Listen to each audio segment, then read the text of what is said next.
Welcome to ARC Advisory Group's Digital Supply Chain Forum. Joining me here today is Mike Khodl, Vice President of Differentiated Technologies at Dematic. Thank you for joining me here today, Mike. It's great to be here. Appreciate it. Thank you. Thank you for coming on.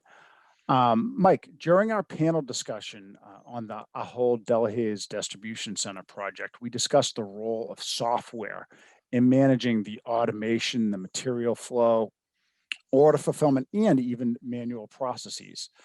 And in research that I've conducted, software intelligence, along with the other capabilities that warehouse automation providers bring to the table, seems to be viewed really as a strategic value driver and certainly a differentiated technology for many of these organizations. Can you provide your perspective on the role of software and sort of taking logistics performance to the next level? Sure, absolutely. So I would divide this conversation into multiple parts, three to be specific. And when we think about warehouse or logistics automation and software, the classic view is this warehouse control software or warehouse management software. And today we really think about that as three levels. So warehouse control is really that layer that manages that real-time piece, meaning how am I actually giving direction to the mechatronic systems to perform in an optimized way. So keeping that physical part rolling in the most optimized and most effective methods, depending on what's happening inside of the system or the solutions. The second layer is the execution layer, which now starts to bridge the gap associated with overall material flow between the functional areas of a distribution center or a warehouse. So think about how inbound receiving is impacted by outbound shipping if we're doing direct cross-docking, or how automated forward pick in a system like we talked about with Khodl is impacted by what's coming in the door. So that linkage between those multiple functional areas within a distribution center becomes part of the warehouse execution software. And then I'm actually going to change the conversation from warehouse management to order management, meaning how does this system actually perform as required to the outbound orders that it is tasked with. So whether it's feeding a dynamic C-stop store or feeding another distribution center, or whatever the process is that it's trying to accomplish on the output side of the shipping system, the order management layer has to be the maestro, if you will, or the conductor of that particular concert around that distribution center or that warehouse and what is happening inside there. So when you think about those three layers of warehouse control, warehouse execution, and the order management layer, those three together drive an optimized facility or an optimized node within the overall supply chain network. Right. I mean, that makes sense. The greater breadth of visibility and awareness and intelligence allows the parts to work better, more holistically, rather than sort of optimizing one area at the expense of another. That's exactly right. It's really thinking about how you virtually link your physical supervisors together. So you got a shipping supervisor, you got a receiving supervisor, you got a picking supervisor.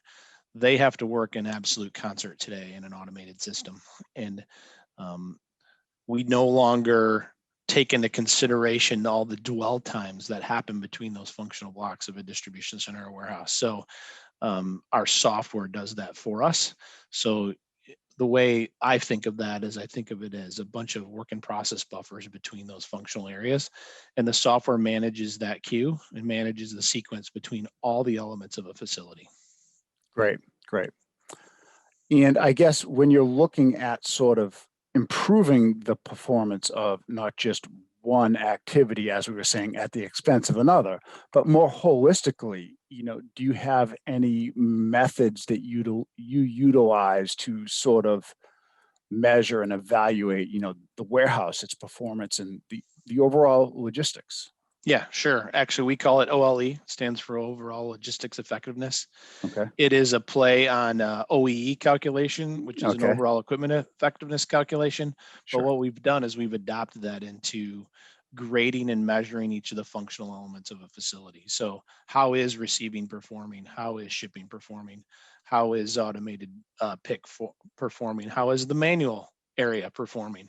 And how those start to link together become a grade or an element of judgment for, are we achieving what we intended to do? So say I have a shipping system that's capable of producing X cases or X pallets per hour.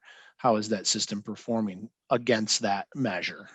And OLE starts to take all of the planning, all of the machine capacity and the system capacities, as well as the quality measures into consideration to give us a simple grade on how that system is performing. Okay. So it's basically a multifaceted grading mechanism that you can utilize to sort of parse out the details and take a deeper look where you feel you may need to.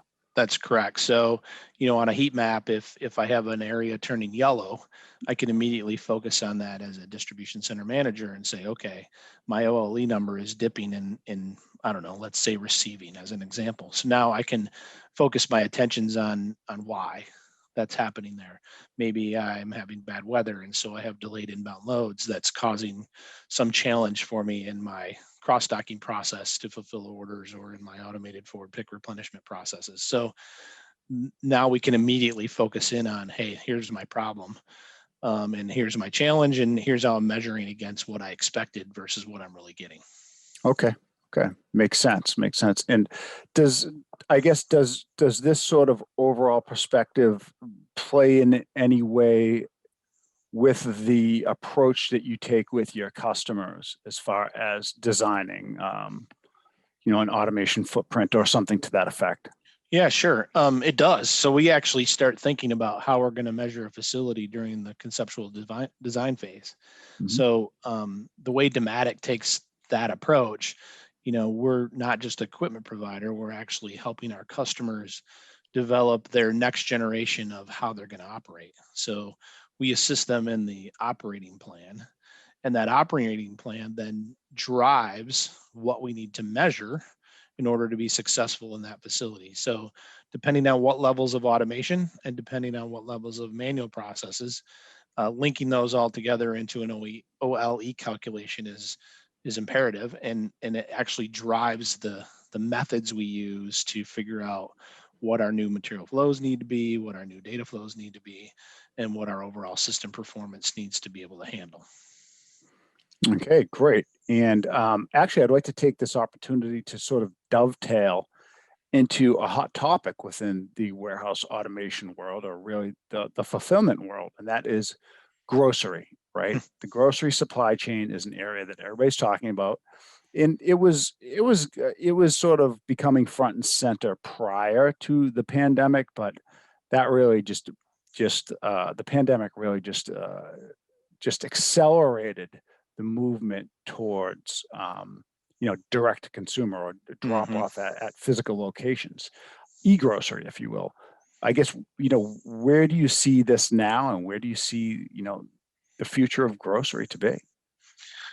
Well, sure. That's a great question, by the way. So, if I could predict 100% of that, that would be awesome. I probably wouldn't be in the engineering world. I'd be on Wall Street somewhere, but that's not the case. But Right, I'll do my best to answer that right.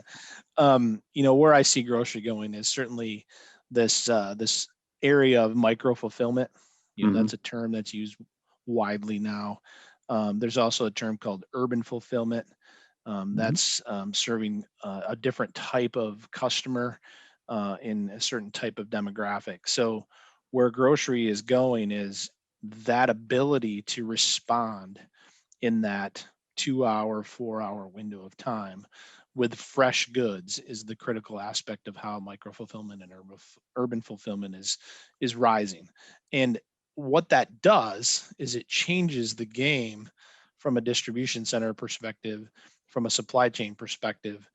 It changes the game from a direct store delivery perspective. So, if you're getting organic fruits and organic vegetables from a local grower, how that dynamic order management layer starts to permeate backwards into your supply chain, becomes an element of need and an element of demand in the design process. So the way Dematic's answering that question is we're actually bringing software modules and software platforms under our Dematic IQ umbrella, where we can actually um, modularize our approach for in-store picking. We can modularize our approach for micro fulfillment picking, and then bring that together with a large scale distribution fulfillment center and actually link these nodes within the supply chain. We call it an ecosystem, and it actually gives us the ability to now take an order from a consumer and actually fill it in the most effective location because of the SKUs or the types of products they're looking to actually put in that order. So the simple answer is the future of grocery is a very dynamic, very fluent fulfillment operation, unlike what it was before, where quite often the distribution operation was knowing 24 hours in advance what it had to do. Now the grocery facilities have 15 minutes advance awareness of what they need to do from an order management perspective. And then the last thing I'll say about what the future of grocery is how can I drive an efficient and effective process for picking those orders, and then secondly, buffering those orders for a last mile delivery or a portal pickup at a grocery store. That Right. becomes a secondary challenge. So taking those two elements into consideration is the future of how grocery fulfillment happens. Right, right, and it's an interesting evolution because the old saying, years ago, anyways, that I heard was, grocery has very thin margins. So and they used to say if you double bag pet Mm. food, you lose your margin, right?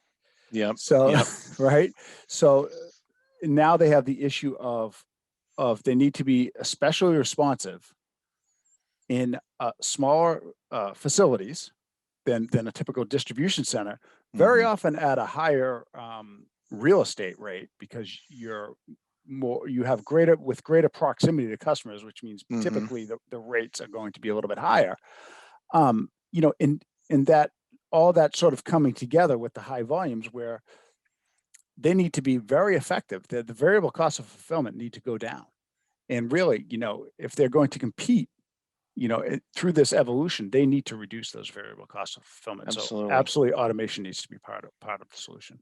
Yeah, and the last big challenge associated with all of that is putting automation into a facility that isn't typically automated. So decentralizing that automation becomes a maintenance challenge or an uptime challenge. So having a network of service skilled service technicians or skilled maintenance technicians that can, let's say, roam throughout a network of automated stores now versus one automated distribution center is absolutely critical.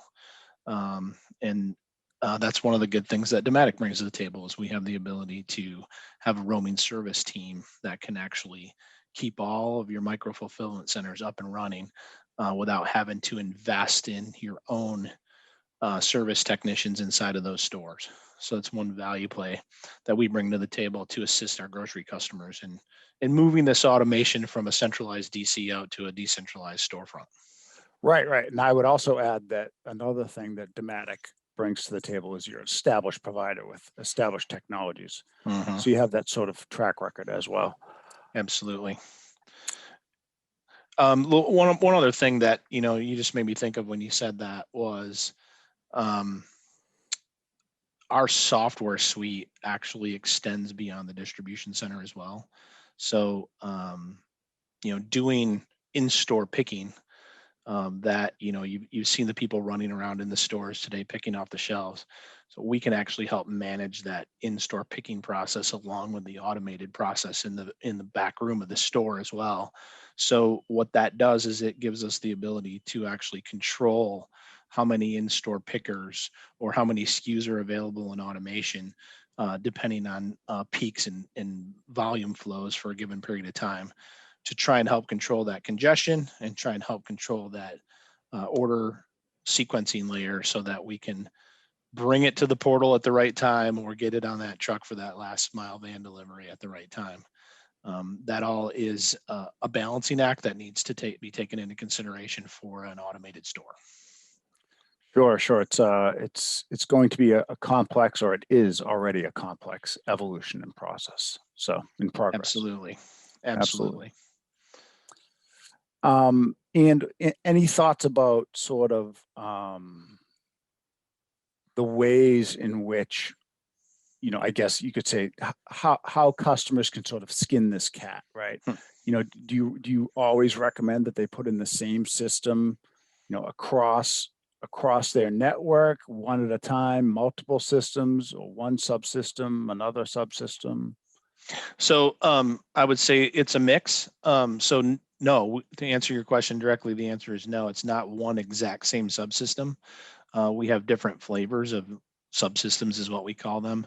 And it might be an auto store subsystem. It might be a Dematic multi-shuttle subsystem. It might be another variant with autonomous mobile robotics. It depends on the scenario and the region in which we are talking about around the globe.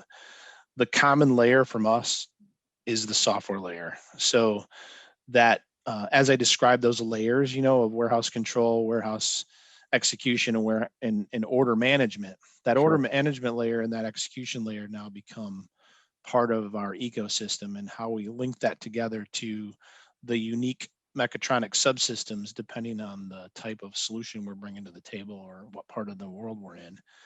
That API linkage, that standard order management layer, becomes the absolute glue that holds all this together from an order optimization and an overall logistics effectiveness and efficiency perspective. Absolutely, absolutely. Any other last words, Mike, or do you think we covered the Well, topics? I guess I'll just say, when you think about all the complexities we just talked about between the software layers and the dynamic order management layers that happen out in stores now versus inside a DC, one of the things we bring to the table is the ability to use what we call our Dematic IQ Virtual, which Dematic IQ is our platform of software. But Dematic IQ Virtual gives us the ability to actually set up a virtual digital twin, if you will, of this operation or this network, so that we can actually now performance test this ahead of time from a material flow as well as a data flow perspective, and test out those linkages to your ERP systems or whatever upper level systems we need to link into. So that becomes a critical success factor as well. Sounds good. Sounds good. All right, Mike, thank you very much for joining me here today and I providing appreciate your it. insights on the value that Dematic brings to the table, as well as the future of grocery. All right. Well, happy to be part of it. Thanks for your time. Thanks again.